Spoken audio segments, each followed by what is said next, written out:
Ipinagpapatuloy ng Sandataang Lakas ng Pilipinas kasama ang mga kawani ng media ang kanilang maritime patrol sa mga islang okupado ng Pilipinas sa Kalayaan Island Group.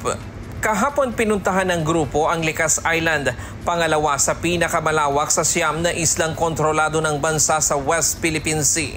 Walang namonitor na barko ng China na bumuntot sa barko ng Pilipinas, bagamat may namonitor na dalawang Chinese maritime militia malapit sa Likas Island.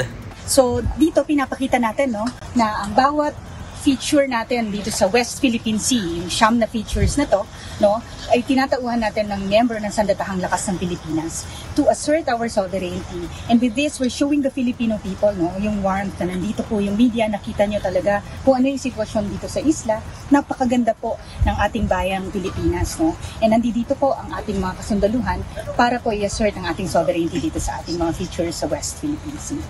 Nakababa ang grupo sa isla. Nakasalabuha at naranasan ng media kung gaano kahirap ang pinagdadaanan ng mga sundalo sa tuwing nagsasagawa ng rotation and resupply mission, lalo na kapag masama ang panahon at malalaki ang mga alon sa dagat.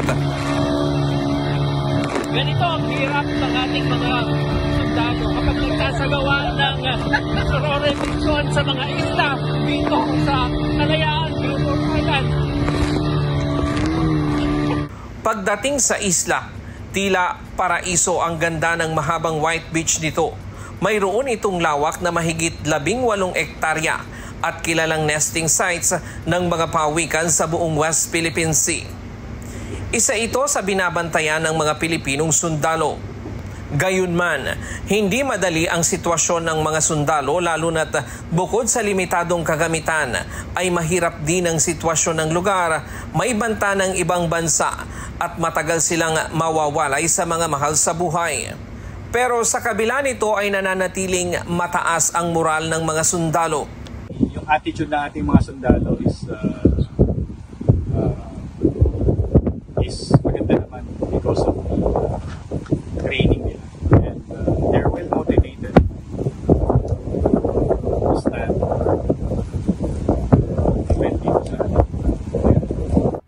Basketball gardening at pag-aalaga ng mga hayop ang isa sa mga pinagkakaabalahan ng mga sundalo para hindi sila mainip kasabay ng kanilang pagbabantay sa mga isla. Isa si Technical Staff Sergeant Nino Calbog sa mga sundalo na nakatalaga sa Likas Island. Sanay na siya sa mga ganitong uri ng lugar dahil nadestino na rin siya sa Mindanao. Regular naman niyang nakakausap ang kanyang pamilya.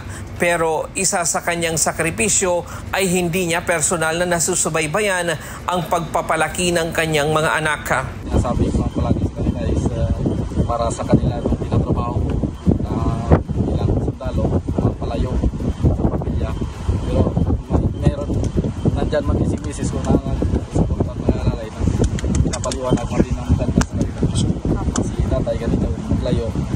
So, naman mga after 3 months, 4 months, para lang din yan sa kanila. Samantala, ayon sa Philippine Navy, hindi lamang ang Pag-asa Island ang kanilang ini-improve. Maging ang iba pang mga isla, gaya ng Likas Island ay plano na ring ayusin. May mga nasa pipeline for enhancing this patrol base. Sa pipeline na natin yan. Enhance, especially sa sustainment and habitability ng ating patrol base. Ryan Lacanlale, UNTV News and Rescue. Diyos ang aming sandigan, serbisyo publiko ang aming pinahahalagahan.